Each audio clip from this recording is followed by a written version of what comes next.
How are you, my all students? Take my love and salam. Hope you are well by the grace of Allah. I am also fine by the grace of Almighty. Welcome in online class at the time of COVID-19. Now I am giving my own biography. My full name is Kaji S.M. Ajadur Rahman. Raihan is my nickname.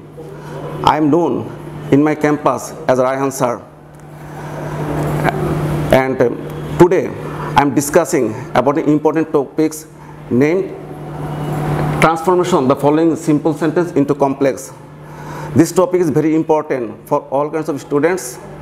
Sorry to say, a lot of students in our country are very weak in English, especially spoken English. And if you discuss, if you try to share, with your friend circle in English, and your condition is not perfect. It is the same condition for the writing skill. So look at the whiteboard. Transform the following simple sentences into complex. Number one, we know there are three types of sentences: simple, complex, and compound. And today I am discussing simple sentences into complex. Number one, seeing a snake, the boy began to run. এখানে বলা হচ্ছে যে এটা দৃশ্যমান সেন্টেন্সটা সিম্পলে লেখা, কারণ এখানে সাবজেক্ট একটা দ্য বয়, আর ভার্ব হচ্ছে প্রিন্সিপাল ভার্ব হচ্ছে বিগান, আর সিং হচ্ছে প্রেজেন্ট পার্টিসিপল। তো এখন দেখতে হবে যে এখানে সিং এ স্নেক এটা আগে ঘটলো, তারপরে হচ্ছে the boy began to run, দ্বিতীয় দফায় সে শুরু করলো দৌড় দেওয়া। যদি দৃশ্যমান সেন্টেন্সটা কারণবাচক বাক্য হয় তাহলে সেটা হবে তো since, as or because. You can use since, as or because যদি তুমি দেখো যে এখানে কারণবাচক বাক্য। আর সময়বাচক বাক্য হলে সেখানে তোমাকে ইউজ করতে হবে হোয়েন অর হোয়াইল। যেহেতু দৃশ্যমান সেন্টেন্সটা কারণবাচক বাক্য, আর আমরা জানি সিম্পলে একটা ভার্ব, কমপ্লেক্স এবং কম্পাউন্ডে ডাবল সাবজেক্ট ডাবল ভার্ব। তো কমপ্লেক্স করার সময় যেটা আগে ঘটলো সেই জায়গায় লিখতে হবে সিন্স, যেহেতু কারণবাচক বাক্য। তারপরে লিখতে হবে সাবজেক্ট দ্য বয়, তারপরে লিখতে হবে স। যদি আমরা দেখি যে এটা ভার্ব টুতে দেওয়া আছে তাহলে আমরা বোথ সাইড প্রিন্সিপাল ভার্ব টুতে ইউজ করব। আর যদি ভার্ব ওয়ানে দেওয়া থাকে তাহলে বোথ সাইড ভার্ব ওয়ানে ইউজ করব। যেহেতু বিগান হচ্ছে ভার্ব টুতে, তাই আমাদের লিখতে হবে সিন্স দ্য বয়, যেহেতু ছেলেটা স দেখেছিল এ স্নেক একটা সাপ, তারপরে হি বিগান টু রান। তোমাকে শুধু পার্টিসিপল অংশটুকু চেঞ্জ করতে হবে, সেকেন্ড পার্টটা চেঞ্জ করা দরকার পড়ে না। তো since the boy saw a snake he began to run. তো এখানে দুইটা সাবজেক্ট পাওয়া গেলো, দ্য বয় আর হি, এবং ভার্ব দুটা প্রিন্সিপাল ভার্ব স এবং বিগান। অতএব since the boy saw a snake he began to run, it is complex sentence. Number two, the mother being ill, আম্মু হচ্ছেন অসুস্থ। The daughter could not go to college, মেয়েটি college যেতে পারেনি। এখানে কারণবাচক বাক্য, মায়ের অসুস্থ হওয়ার কারণে বা মা যেহেতু অসুস্থ তাই মেয়ে কলেজ যেতে পারেনি। তা আমাকে যেহেতু কারণবাচক বাক্য আমি লিখতে পারি শুরুতেই সিন্স, অ্যাজ অর বিকজ। আমি সিন্স দিয়ে ইউজ করলাম সিন্স দ্য মাদার, বিংয়ের পরিবর্তে এম, ইজ, আর, ওয়াজ, আর। যেহেতু ভার্ব টুতে লেখা তাই লিখতে হবে সিন্স দ্য মাদার ওয়াজ ইল, যেহেতু আম্মু ছিলেন অসুস্থ। আর দ্বিতীয়টা তো যেভাবে আছে ওভাবে হবে the daughter could not go to college. So আমরা এখানে পেলাম ডুয়েল সাবজেক্ট ডুয়েল ভার্ব, মানে দুটা সাবজেক্ট দুটা verb, the mother, the daughter, was এবং go. Number three, I went to college on Sunday, আমি গিয়েছিলাম কলেজে রবিবার দিন। দৃশ্যমান সেন্টেন্সটা সিম্পলে লেখা, আই একটা সাবজেক্ট, ওয়েন্ট ভার্ব টুতে দেওয়া বাট প্রিন্সিপাল ভার্ব। তো I went to college on Sunday, রবিবার দিন আমি কলেজে গিয়েছিলাম।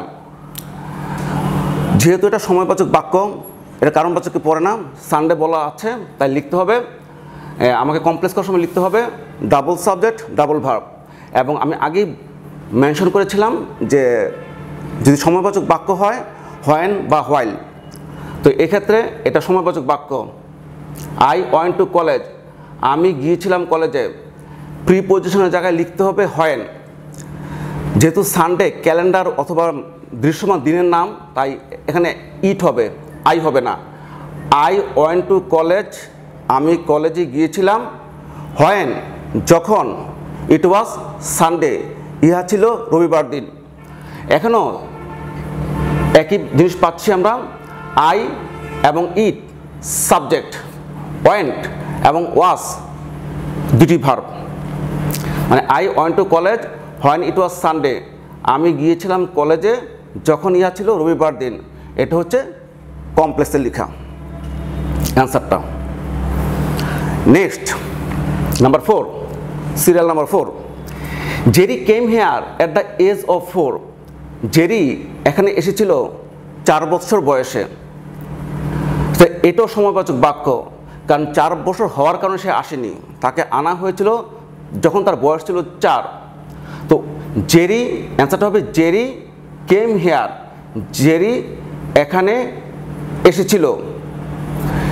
প্রিপোজিশনের জায়গায় হবে হোয়েন, আর বয়সটা জেরিরই, এই জন্য হবে জেরি কেম হেয়ার, জেরি এখানে এসেছিল হোয়েন হি ওয়াজ 4, যখন ছিল তার 4 বছর বয়স। Number 5, in spite of having knowledge Alif was not selected. In spite of অথবা ডিসপাইট, এটা মিনিং হচ্ছে সত্ত্বেও। বাংলা মিনিং হচ্ছে যে জ্ঞান থাকা সত্ত্বেও আলিফ সিলেক্টেড হয়নি, মানে আলিফ নির্বাচিত হয়নি। সিম্পলে যদি ইন স্পাইট অফ দেখা যায় তাহলে সে জায়গায় হবে দো বা অল দো। এখানে একটা নেগেটিভ সাইড থাকে, একটা পজিটিভ সাইড থাকে। যেমন in spite of reading sincerely she could not pass in the exam, লেখাপড়া করা সত্ত্বেও সে পরীক্ষা ভালো করতে পারেনি। তো এরকমই যে in spite of having knowledge, এটার পজিটিভ সাইড, তার জ্ঞান আছে। আলিফ ওয়াজ নট সিলেক্টেড, তারপরেও আলিফ সিলেক্টেড হয়নি, নির্বাচিত হয়নি। ইন স্পাইট অফ যদি সিম্পলে দেওয়া থাকে সিম্পল সেন্টেন্সে, কমপ্লেক্স করার সময় তোমাকে ইউজ করতে হবে দো অর অল দো, ইন স্পাইট অফের পরিবর্তে। যেহেতু নলেজটা আলিফেরই এবং সেই নির্বাচিত হয়নি, যদি দেখা যায় দুইটা নাউন পাশাপাশি দেওয়া থাকে, সরি একটা নাউন দেওয়া থাকে, সেক্ষেত্রে একটাতে নাউন ইউজ করতে হবে, একটাতে প্রনাউন। আর যদি প্রনাউন দেওয়া থাকে তাহলে শুধু প্রনাউন ইউজ করলেই চলবে।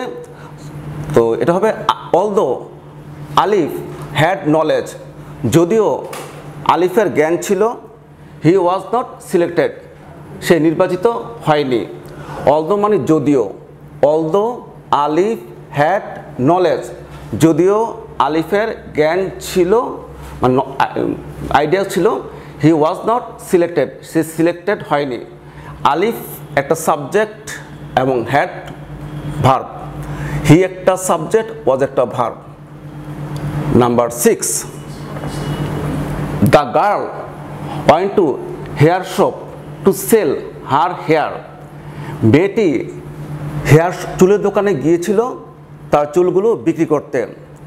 এখানে দুইটা টু দেওয়া আছে, এটা হচ্ছে প্রিপোজিশন, আর হচ্ছে to plus verb to sell, এটা হচ্ছে ইনফিনিটিভ। যেমন আমরা এখানে পড়তে আসি, we come here to read or we come here to learn English. তো টু লার্ন হচ্ছে ইনফিনিটিভ। উদ্দেশ্যমূলক সেন্টেন্সে সেকেন্ড ভার্বের আগে টু বসলে সেটা হচ্ছে ইনফিনিটিভ। তো উদ্দেশ্যমূলক কেন? The girl went to a hair shop, মেয়েটি গিয়েছিল চুলের দোকানে, টু সেল হার হেয়ার, তার চুলগুলো বিক্রি করতে। বিক্রিটা হচ্ছে তার উদ্দেশ্য, সেল করাটা। এজন্য যখন কমপ্লেক্স করব তখন টু প্লাস ভার্ব ইনফিনিটিভে এই টু এর পরিবর্তে সো দ্যাট মানে যাহাতে। তো আগের মতোই হবে যে ডাবল সাবজেক্ট ডাবল ভার্ব। কিন্তু কথা হচ্ছে যে যদি দৃশ্যমান ভার্বটা ভার্ব টুতে দেওয়া থাকে তাহলে সো দ্যাটের পর সাবজেক্টের পরে কুড ইউজ করতে হবে, মানে ভার্ব টুতে কুড ইউজ করতে হবে। আর যদি ভার্ব ওয়ানে থাকে তাহলে আমাদের ইউজ করতে হবে ক্যান। সো আমরা পাচ্ছি এখানে the girl went to a hair shop, মেয়েটা গিয়েছিল একটি চুলের দোকানে, সো দ্যাট যাতে she could sell her hair, যাতে সে তার চুল বিক্রি করতে পারতো বা পারে। তো the girl subject went verb, so দ্যাটের পর শি সাবজেক্ট সেল ভার্ব, কুডটা প্রিন্সিপাল ভার্ব না, এটা মডাল অক্সিলারি ভার্ব। অতএব আমরা পাচ্ছি কমপ্লেক্সে দুইটা সাবজেক্ট দুইটা ভার্ব, এবং সবসময় ইনফিনিটিভ হলে টু এর পরিবর্তে সো দ্যাট হবে, এবং সাবজেক্ট হওয়ার পরেও মানে you can use can or could. Number 7, the girl is too weak to walk, too. The girl is too weak to walk, মেয়েটি এতই দুর্বল যে হাঁটতে পারে না বা হাঁটতে পারতেছে না। তো এখানে টু মানে এতই যে পারা যায় না বা এতই যে করা যায় না, তো মেয়েটা তো দুর্বল যে হাঁটতে পারছে না। এটা হচ্ছে সিম্পলে the girl subject is verb. তো লেখার সময় লিখতে হবে টু এর জায়গায় সো, আর এই টু এর পরিবর্তে হবে দ্যাট।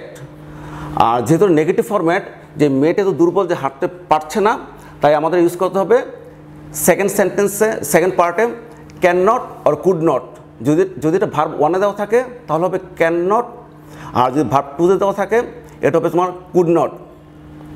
তো এখন হবে the girl is so weak that she can not walk, মেয়েটি এত দুর্বল যে সে হাঁটতে পারছে না।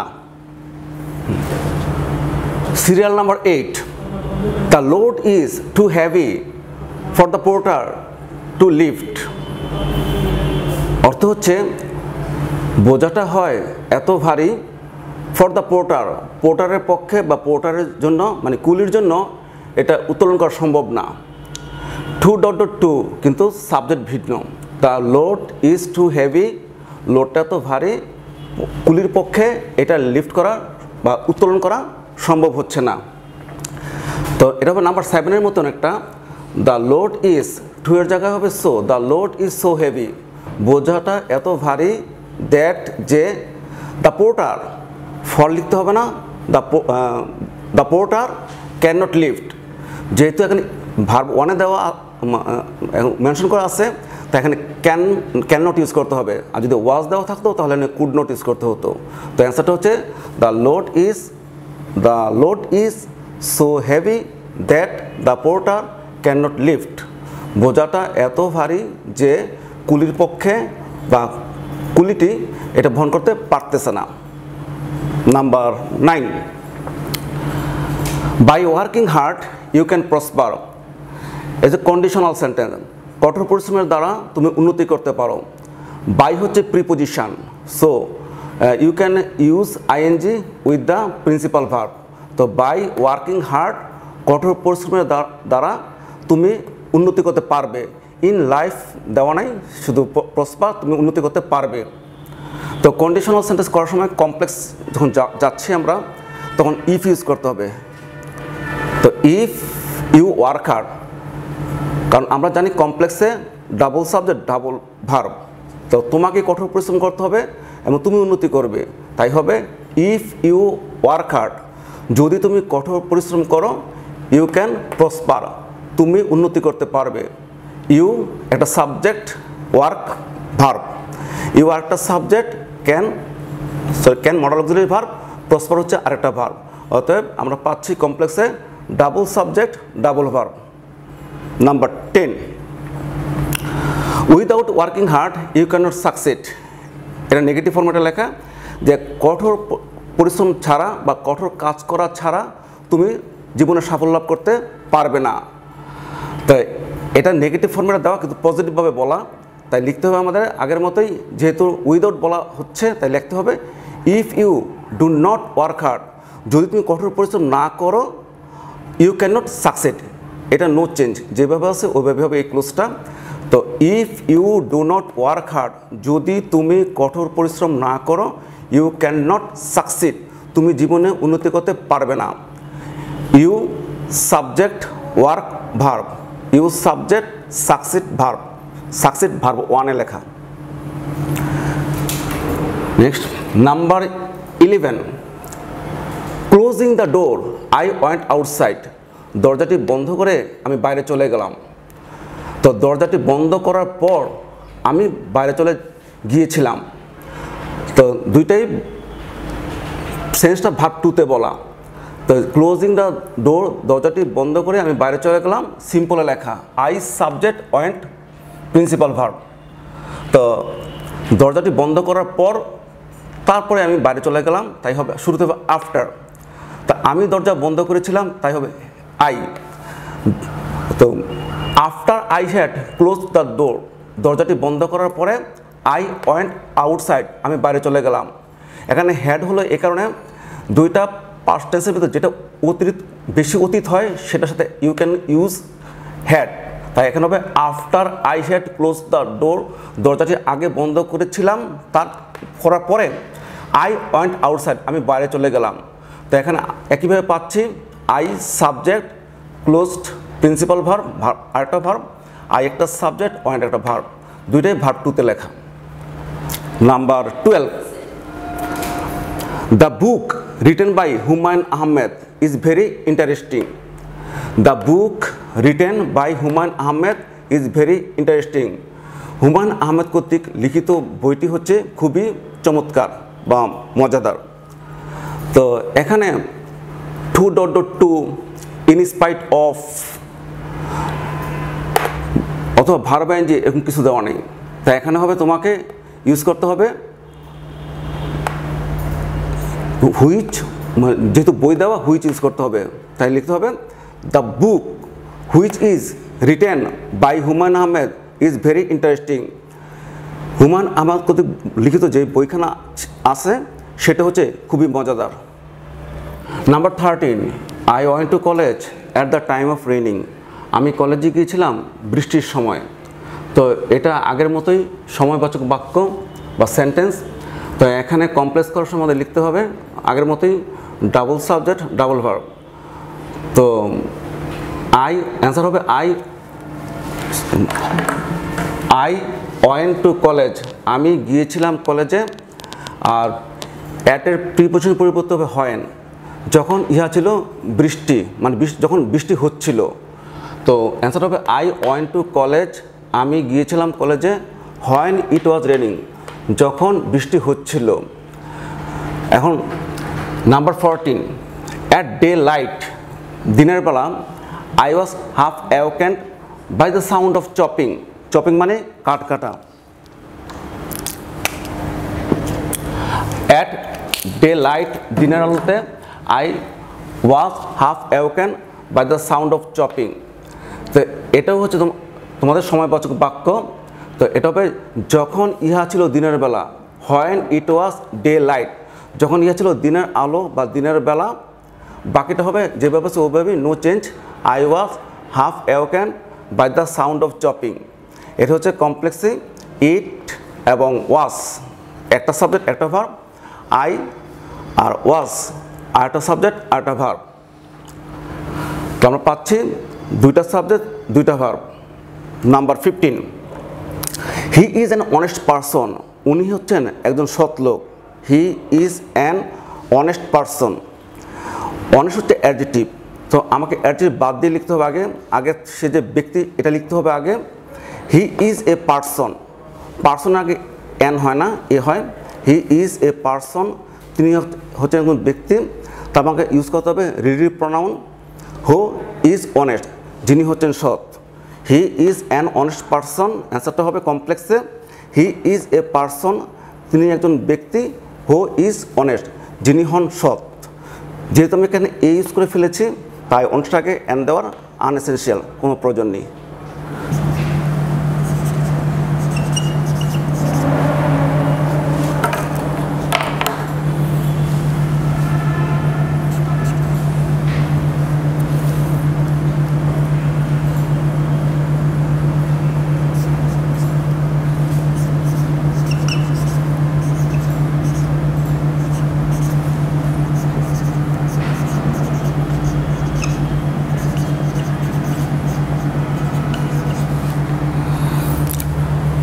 এখানে বলা হচ্ছে সিম্পলে I come here to learn English.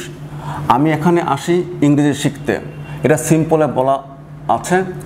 তো কমপ্লেক্স করার সময় এটা হবে আমাদের যে সাবজেক্ট আই, তারপরে যেভাবে হচ্ছে কামই হবে আই কাম হেয়ার, আমি এখানে আসি। তো যেহেতু আমি একটু আগে বলেছিলাম টু প্লাস ভার্ব মানে ইনফিনিটিভ, তো এই জায়গায় হবে তো এই জায়গায় সো দ্যাট মানে যাহাতে। তো আই কাম হেয়ার, আমি এখানে আসি, সো দ্যাট যাহাতে আই ক্যান লার্ন ইংলিশ। ওকে, তো আই কাম হেয়ার, আমি এখানে আসি, সো দ্যাট যাহাতে আই ক্যান লার্ন ইংলিশ, আমি ইংরেজি শিখতে পারি। এটা হচ্ছে কমপ্লেক্স। মানে আমি একটু আগে বলেছিলাম যে সিম্পলে যদি টু প্লাস ভার্ব দেওয়া থাকে সে জায়গায় হবে তো উদ্দেশ্যমূলক সেন্টেন্স, যে ইংরেজি শেখার উদ্দেশ্যে আমি এখানে আসি। তো টু এর পরিবর্তে হবে সো দ্যাট মানে যাহাতে, যেহেতু আমি আসি, আমি ইংরেজি শিখতে চাচ্ছি, তাই হবে আই কাম হেয়ার, আমি এখানে আসি, so that I can learn English, আমি ইংরেজি শিখতে পারি। তো এখানে হলো সাবজেক্ট একটা পাওয়া গেলো আই, কাম ভার্ব, এবং আরেকটা সাবজেক্ট আই, এটা একটা সাবজেক্ট, এবং লার্ন হচ্ছে তোমাদের আরেকটা ভার্ব। ক্যান হচ্ছে moral auxiliary verb, it is not a principal verb. Learn is principal verb in the second position. আরেকটা এক্সাম্পল দেখাচ্ছি।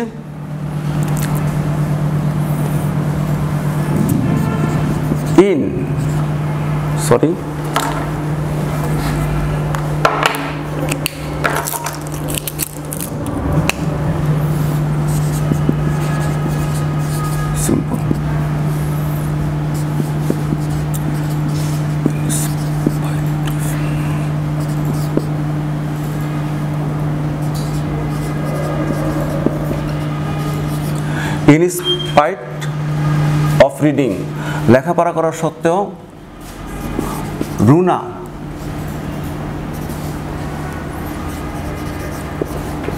could not get good marks.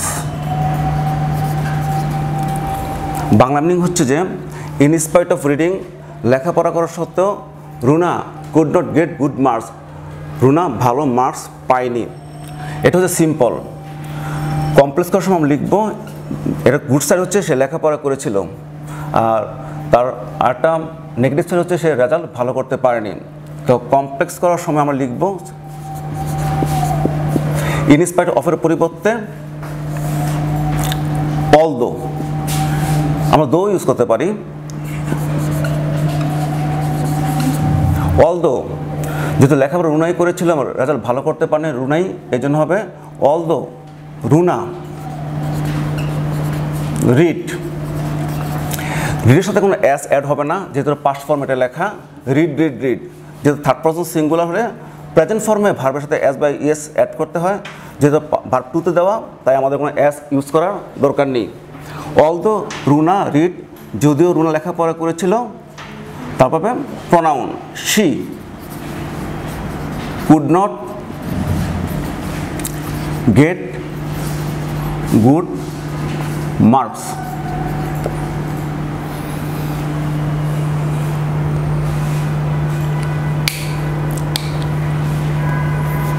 আমরা আরেকটা এক্সাম্পল দেখাচ্ছি।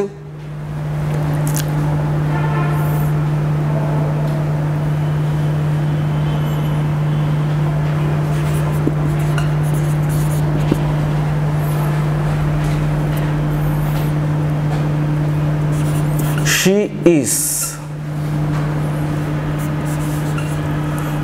too weak to move. সে এত দুর্বল যে হাঁটতে পারছে না। এটা সিম্পলে লেখা, সে এত দুর্বল যে হাঁটতে পারছে না। আমি তো নেগেটিভ ফর্মের কথা বলতেছি, যে পারছে না।